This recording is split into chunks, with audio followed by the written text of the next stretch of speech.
Saludamos en nuestros estudios al doctor Gustavo Vega, quien fue presidente del Consejo Nacional Electoral Transitorio.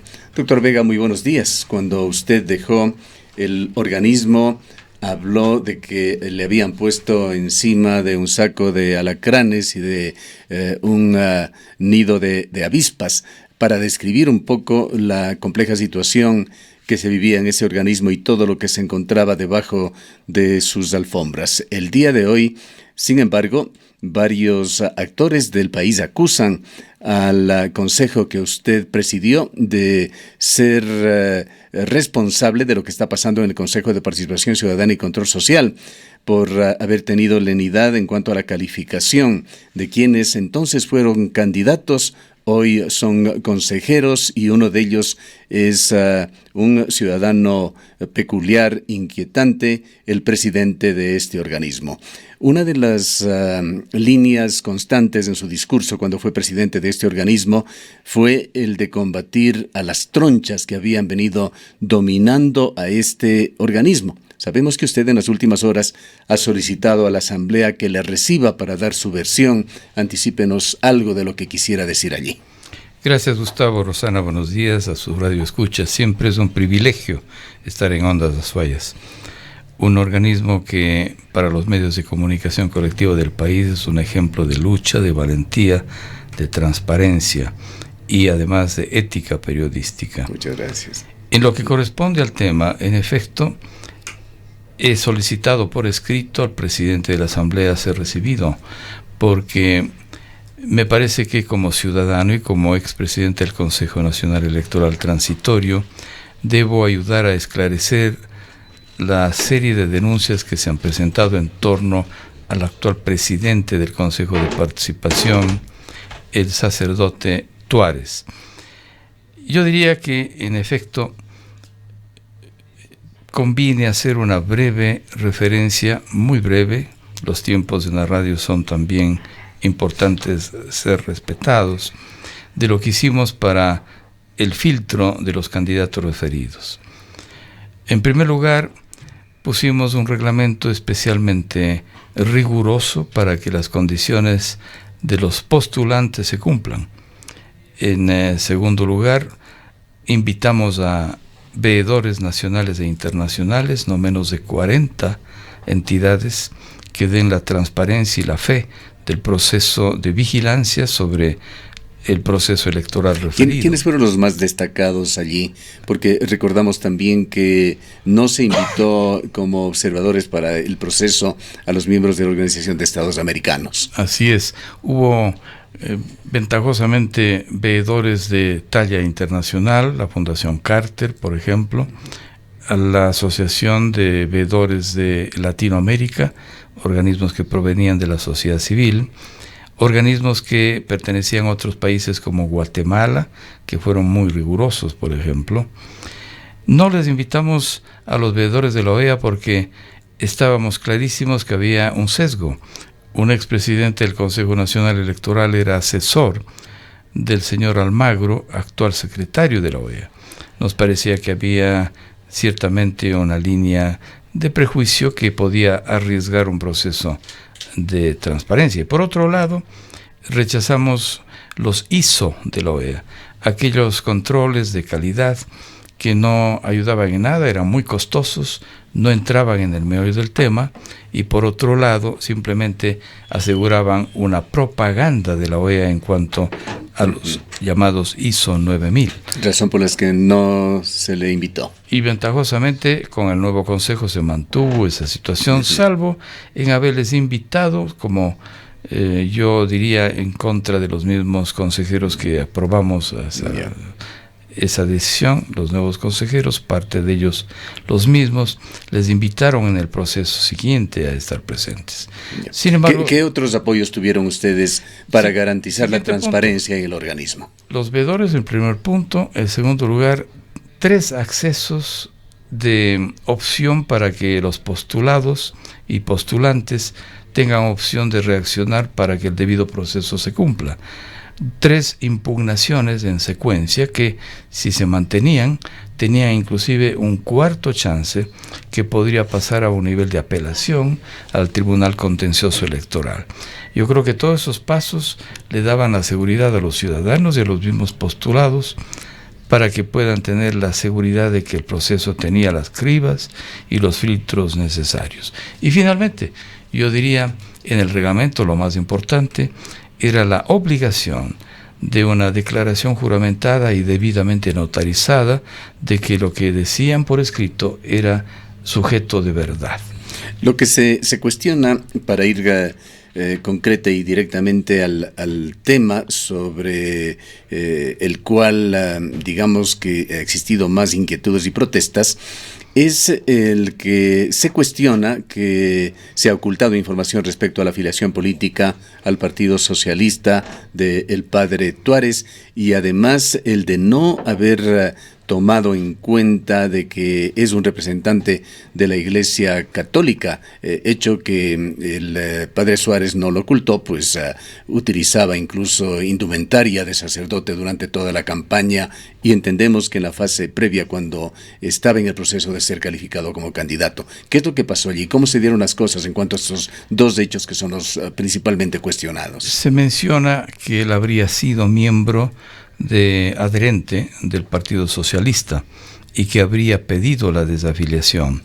Sin embargo, en un informe de la Comisión Jurídica que alimentó al Consejo Nacional Electoral Transitorio en Pleno, se observó que la petición que hacía el cura Tuárez de haber sido suplantada su firma en esa materia se analizó con el debido rigor, y por eso es que se aceptó que la impugnación en contra de su candidatura sea desistida. Por supuesto, el principio es de que la falsedad induce al error. Si es que nosotros confiamos, como debe ser, que las personas actúan de buena fe, toda persona es inocente salvo que se demuestre lo contrario, no viceversa, se entendería entonces que estábamos ejerciendo una decisión en base de los derechos de cada ciudadano. ¿Con qué cronología y con la participación de qué actores se dieron estos hechos? El rechazo de su candidatura y la consideración de la, diríamos, apelación o la solicitud de él, en el sentido de que se dé de baja esa membresía o afiliación política con el Partido Socialista. Por un lado, los cronogramas fueron estrechos porque teníamos un tiempo límite de acuerdo al reglamento, pero suficientemente espaciados para que durante varios días, después de una resolución del Pleno, el ciudadano o gente de fuera o los veedores puedan objetarlo. No hubo sino una sola impugnación sobre el caso de él, y nosotros aceptamos la impugnación porque consideramos que el informe de la Comisión Jurídica, que había informado al Pleno con rigurosidad, en efecto se desestimó la decisión de dejarlo fuera de las opciones de concursar para ser candidato y eventualmente elegido. La condición de su representación religiosa no la conocimos. Ninguno de los 5 no sabían que era un sacerdote. No estaba documentada. Ocultó él, se tendría que deducirlo así, ocultó él su calidad de sacerdote. Expresamente, porque estaba prohibido en el reglamento que los representantes de los credos religiosos distintos no puedan ser sujetos de candidaturas. Ahora, nos consta, doctor Vega, y estuvo aquí el padre Tuárez, Carlos José Tuárez, cuando candidato, vino con su indumentaria de sacerdote, realizó su campaña electoral. ¿No estaba entonces el organismo llamado a poner coto, a corregir si es que hubo errores, o a corregir también si es que hubo omisiones causadas por la mala fe del candidato? En ese caso ya el consejo definitivo, porque nosotros terminamos el 20 de noviembre y los procesos de la campaña, del proceso de la selección por parte del nuevo consejo como candidatos a través de las papeletas fue un tema posterior, pero hasta nosotros actuar no conocimos de la afiliación religiosa del cura Tuárez. Evidentemente ha sido público, él ha usado la religión de la manera más proterva, usando su traje de clericman y, claro, una especie de modernidad de la sotana para poder generar influencia en una feligresía electoral a partir del uso de la religión. Así ¿Tiene usted una sensación, doctor Vega, de que la actuación como precandidato y como candidato del padre Tuárez fue, para calificarlo de alguna manera, dolosa? Sí, yo diría que él tiene que responder a la Fiscalía por lo que se llama perjurio. Esa es la figura, porque toda la documentación que él ha presentado de lo que sabemos de fuente visible ha sido falsa. Los priores de la Orden de los Predicadores, los dominicos, lo hemos visto en los medios de comunicación, desmienten las filiaciones que él por escrito y bajo juramento y notarizado nos esgrimió. La falsedad induce al error, evidentemente, ¿no? De tal suerte que nosotros ayudaremos a esclarecer en la comisión respectiva, al haber sido solicitado de mi parte ser recibidos, porque yo diría que más allá del tema que sobre el presidente actual del Consejo de Participación se cierne, debemos hacer algunas reflexiones. Permítame brevemente. La primera, fue un parto de los montes la inclusión en la constituyente de Montecristi la figura del quinto poder. Resultó un fiasco durante 10 años y además una herramienta peligrosa usada por el gobierno para los fines de control de totalitarismo político en el país. Segundo error, que en la consulta popular del presidente Moreno en febrero de 2018 no se incluye la figura de la extinción del organismo. Peor aún, se da el chance de que sean elegidos directamente por el pueblo. De alguna manera avala más bien su elección. Más bien avala la elección. Tercero, yo creo que además el conteo de los votos nulos fue muy cuestionado, que el actual Consejo lo hizo, lo han dicho los matemáticos, los estadísticos, y a pesar de ese mal manejo del conteo de los votos nulos y blancos, el estrago de la decisión fue abismal.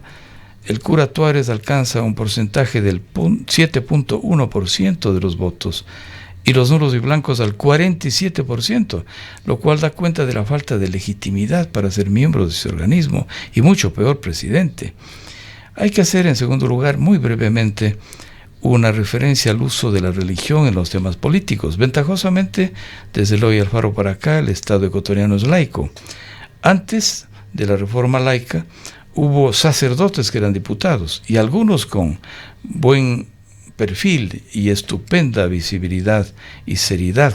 Voy a decir el caso del sacerdote mercedario cuencano Julio María Matobella, un orador sagrado y profano estupendo, dueño de características únicas en su personalidad, un educador, y por supuesto fue diputado. Sin embargo, los usos de la religión han sido perversos. Recordemos el paso por la historia en Cuenca y en el Austro del cura Terán Centeno, un velasquista endemoniado. Fundó el periódico Primicias del Austro, del Sur, y por supuesto... Con esta emisora, con quienes nos antecedieron, tuvieron verdaderas batallas en el ámbito del periodismo. Mire, exacto, eso le da cuenta del buen ancestro que tiene Ondas Azuayas, precisamente en base a haber defendido valores ciudadanos. El cura Terán Centeno era un ángel demoníaco, y donde caía alguien en desgracia ante él, pues era capaz de denostarlo en la prensa escrita y en otros medios de comunicación hasta la muerte política de su opositor. Hay un caso más cercano, Fernando Vega.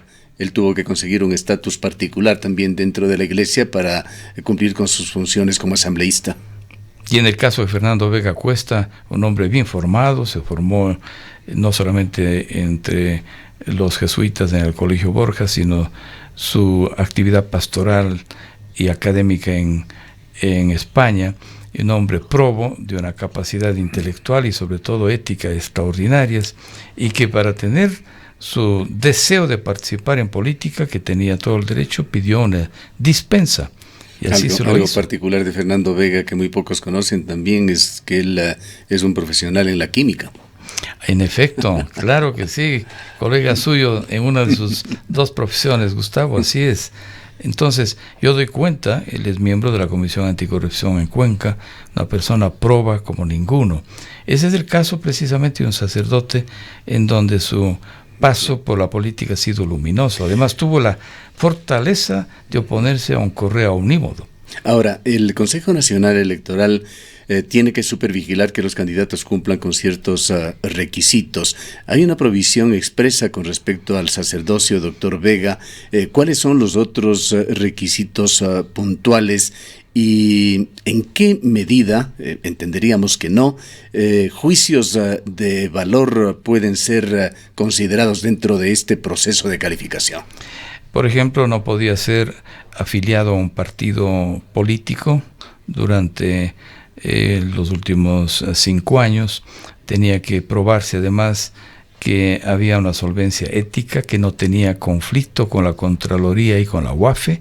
Tenía que exigir esto de la solvencia ética, que es muy importante, y a lo que iba con juicios de valor, va concretamente a un récord que se puede determinar con las entidades que certifican impuestos, juicios, etcétera, en Ecuador. En efecto, a través de documentos escritos que tenían que exponerlo. Además, nosotros hicimos toda una gestión para que el Ministerio de Finanzas y la Contraloría despachen certificados ágiles a que no se burocratice el pedido de los ciudadanos para demostrar su récord ético financiero.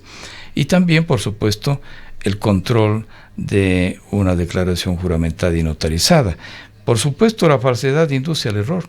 Y yo diría que uno tiene que certificar primero la inocencia de los ciudadanos y después pues poder explorar las irregularidades del caso. Lamentablemente, toda la credencial del sacerdote Tuárez parece estar viciado de principio a fin, y eso es muy fácil a través de una acción no solamente de la Contraloría, sino en base de una acción fiscal demostrarlo. La Asamblea tiene la obligación de hacer un control político del tema, y por eso yo he solicitado ser recibido para ayudar a esclarecer las irregularidades que se ciernen sobre un tema que podría considerarse perjurio. Ahora, hay una realidad. Carlos José Tuárez es el presidente del Consejo de Participación Ciudadana y Control Social. En calidad de tal, él ha dicho que habla con muy pocas personas en Ecuador. ¿Qué es lo que se puede hacer desde el ámbito legal y desde el ámbito de las instituciones políticas con respecto a la forma en la que él llegó a estas funciones? Yo diría que la defensa está como siempre en el poder ciudadano. Y en ese sentido yo no hablo este momento como expresidente del Consejo Nacional Electoral Transitorio, sino como ciudadano, a pesar de que en el mismo ejercicio de mis funciones fui suficientemente claro y transparente en mencionar que cumplíamos la obligación de la Constitución, por más que estábamos a regañadientes aceptando que este organismo sea elegido, pero en forma transparente mencioné que debía ese organismo ser extinguido, pero por causas legales. Por eso es que yo estoy absolutamente claro que tenemos que convertirnos en parte de un equipo nacional para recoger las firmas necesarias. Parece ser necesario 135,000 firmas en total, algo más quizá, para presentar ante el presidente de la República y que vía Corte Constitucional se llame a una consulta popular para extinguir a un organismo que ha dado crédito de ser no solamente ineficiente, sino altamente manipulado por el poder político de turno. Esta comisión cívica que se ha conformado para intentar llevar a una reforma constitucional o eventualmente a una consulta popular el tema del Consejo de Participación Ciudadana y Control Social, ¿le ha contactado a usted, doctor Vega? ¿Le ha pedido su apoyo? En efecto, he recibido la visita de funcionarios que tomaron la posta de Julio César Trujillo. Él mismo en vida me pidió estar dentro de una comisión de reclutamiento. Les he aceptado con gusto a aquellos ex miembros del Consejo de Participación para, en los campos de mi modesta influencia, sobre todo en el campo académico, convocar a los universitarios del país que piensen en serenidad y en neutralidad frente al tema político, sin embargo que piensen y sientan que deben consignar sus firmas para que el trámite de la extinción de este parto de los montes pueda ser llevado a cabo. Me he sumado como un soldado más del sector académico, en donde quizás tenga algún nivel especial de apego y de acción diaria, para poder en algunos meses, no va a ser un asunto muy rápido, esperamos que en 4 o 6 meses podamos reunir las firmas necesarias para el trámite correspondiente. Esta retórica demagógica, o incluso visto desde otro punto de vista, estos sueños de participación ciudadana que se esgrimieron durante el correísmo, ¿en qué deberían quedar o hacia dónde deberían canalizarse para que ante la eventual desaparición de este organismo sí exista participación ciudadana en Ecuador? Yo creo que seguimos siendo respetuosos de la contribución histórica a la politología de Montesquieu, quien desde su temprana aportación a la vida cívica y política consideró que la división de los poderes es lo más saludable.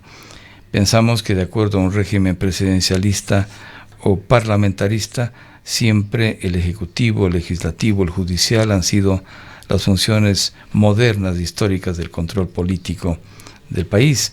Cada vez más la presencia de la ciudadanía tiene expresión, pero mire usted cómo puede una iniciativa proba, ética, soñadora, haberse convertido en la principal herramienta de más bien empoderamiento de los totalitarismos. Yo creo que en cada uno de los niveles de acción, juntas parroquiales, municipios, los gobiernos descentralizados a nivel de provincia, los barrios, cada una de las entidades tienen que acrecentar como parte de su civismo la necesidad de que haya movimientos internos. Las comunas indígenas que tienen una antigua presencia en el Ecuador, son herramientas que tienen que mejorar.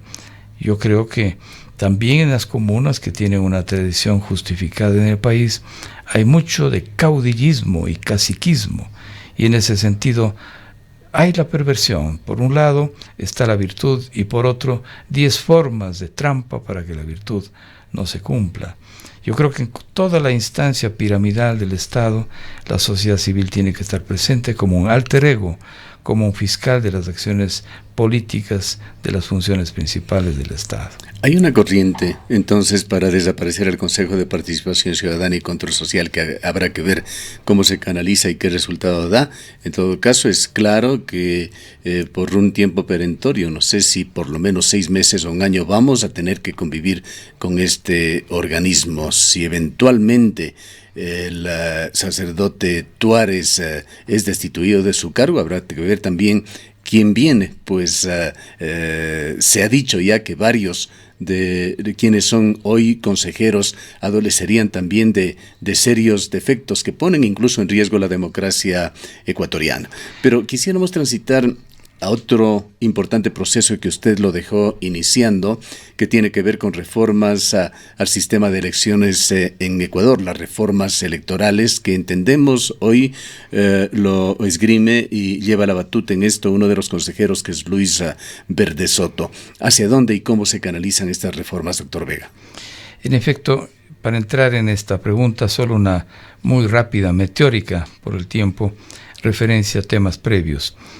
Yo creo que es importante, para darle una metáfora, que el asesinato a John Lennon frente al edificio Dakota en Nueva York por Chapman, 5 tiros, no tiene la culpa evidentemente de los porteros del edificio por este asesinato. El tiro de gracia que se le dio en el Teatro Ford a Lincoln, una vez que él lideró el proceso de extinción del esclavismo en los Estados Unidos, no tiene la culpa pues los gerentes y agentes de seguridad del Teatro Ford, y algo mucho más cerca de nosotros, los tiros lanzados al descapotado en donde en Dallas Kennedy transitaba, en donde Lee Harvey Oswald fue finalmente el ejecutor directo operativo del asesinato. No tiene la culpa la policía de Dallas. Yo diría que la falsedad del cura Tuárez no puede ser endilgada ni siquiera a las entidades de la comisión técnica. Nosotros no pusimos, por supuesto, ninguna influencia. Nombramos una comisión técnica, el consejero X, ninguno de los 5 podíamos meter la mano en el tema para que haya la transparencia del caso. No tienen la culpabilidad los cuadros técnicos y mucho menos los consejeros, que funcionamos por una unidad y unanimidad, los 5 votos, sin discrepancia sobre cada candidatura. Empezaron siendo 213 candidaturas, terminaron finalmente en alrededor de 40, de tal suerte que yo doy fe de cada uno de los 5 consejeros, de la transparencia y de la rigurosidad en la que se procedió. Habría que concluir que el perjurio jugó su parte. Ahí está. Por eso es que la culpabilidad no está en nosotros. Nosotros no hemos sido negligentes ni hemos omitido canales de filtro. 6 he enumerado en su importante espacio que todos los cuencanos oímos. Y aparte de eso, yo diría que lo más importante es el hecho de que se vea lo que usted mencione, la necesidad del reemplazo, porque el tiro en el pie que se lanza el cura Tuárez es el principal jefe de campaña para la extinción del organismo. Su malhadada actuación, la prepotencia, el ocultamiento de lo que debe exhibir, yo creo que es el principal jefe de campaña de su extinción. El problema es quién le sucede. Y sabemos que quien le sucedería legalmente no sería diferente en cuanto al manejo en favor de la década pasada. Así se han generado temores. Por eso es que realmente no hay solución en este país. Es un castillo de naipes, colapsa y vuelve a intentar levantarse. La segunda pregunta, que es de fondo: tuvimos el privilegio de que usted y otros ciudadanos del más alto nivel en el país estuvieran en un taller de trabajo cuando ejercimos nosotros la presidencia del Consejo Nacional Electoral Transitorio, para provocar ideas fuerza, ideas matrices para lo que sería en su momento la reforma al Código de la Democracia. Precisamente en ese orden de cosas, ese documento le está sirviendo de base ahora al consejero Luis Verde Soto, un académico e internacionalista muy distinguido, para liderar el proceso de reforma. En nuestro tiempo no podíamos tramitarlo, tenían que acabarse las elecciones de marzo. Ahora sí, pero hay un límite y hay que acelerar el proceso. Algunas ideas matrices son darle de baja al método de Hunt, que es el método más perverso para anular las minorías. Segundo, buscar la posibilidad de que no haya dineros asignados en el fondo permanente de participación, porque es la mejor alcahuetería para que se pague dineros a que los partidos gasten en cosas personales e inclusive íntimas, como se ha demostrado. En tercer lugar, que haya una unificación entre el registro civil y el Consejo Nacional Electoral, porque es una especie de monstruo de 2 cabezas. Cada uno legisla en base de leyes diferentes. Y yo diría que un último tema que también debe estar en la línea de las reformas es el hecho de cómo se vuelve mucho más ético y transparente, sin trabas burocráticas, el pago a los medios de comunicación por los espacios pautados de los candidatos, que sistemáticamente, por decisiones omnímodas del anterior régimen, se bloqueó sistemáticamente en la política de extinguir a los medios de oposición, porque ya sabemos que varios medios físicos, voy a citar apenas 2, el Hoy y el Comercio, se extinguieron en el tiempo del Corrato.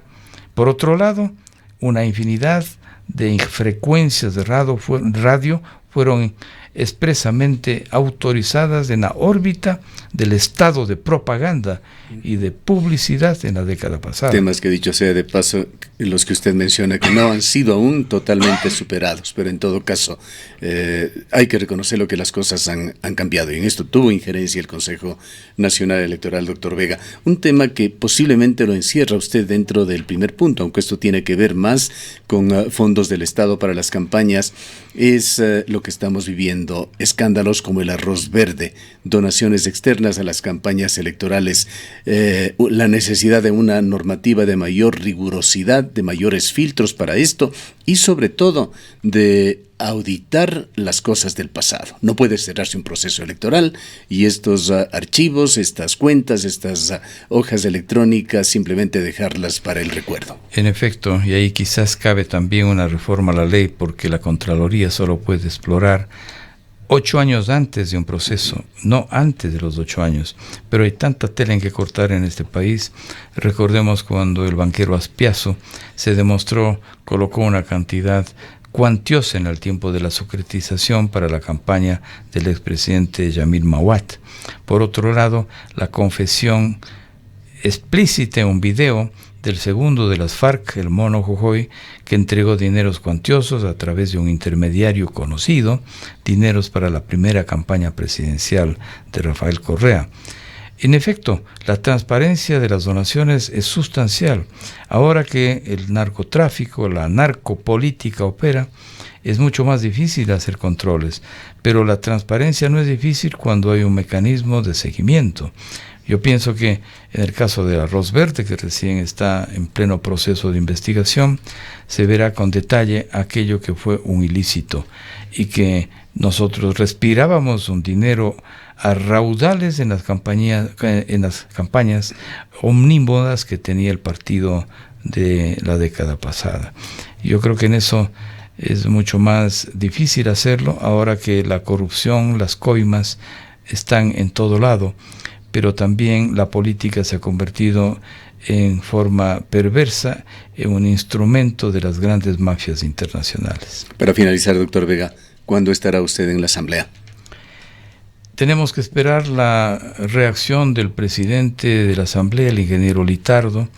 Ya están transcurriendo más de 24 horas y no tengo todavía una respuesta oficial, pero estaré disciplinadamente porque soy un demócrata, porque fui además asambleísta constituyente en Sangolquí en el 97 y 98. Doy fe de que la Asamblea, el Poder Legislativo, tiene que legislar y fiscalizar, y como una de sus funciones derivadas está de por medio el control político. Por eso yo quiero certeramente y en forma transparente ayudar a esclarecer la realidad sobre el escándalo visible ya para todos los ciudadanos ecuatorianos del presidente del Consejo de Participación actual. Espero que la respuesta sea lo más pronto posible y estaré disciplinadamente a ejercer mi contribución. Me parece que según la reglamentación interna tengo 40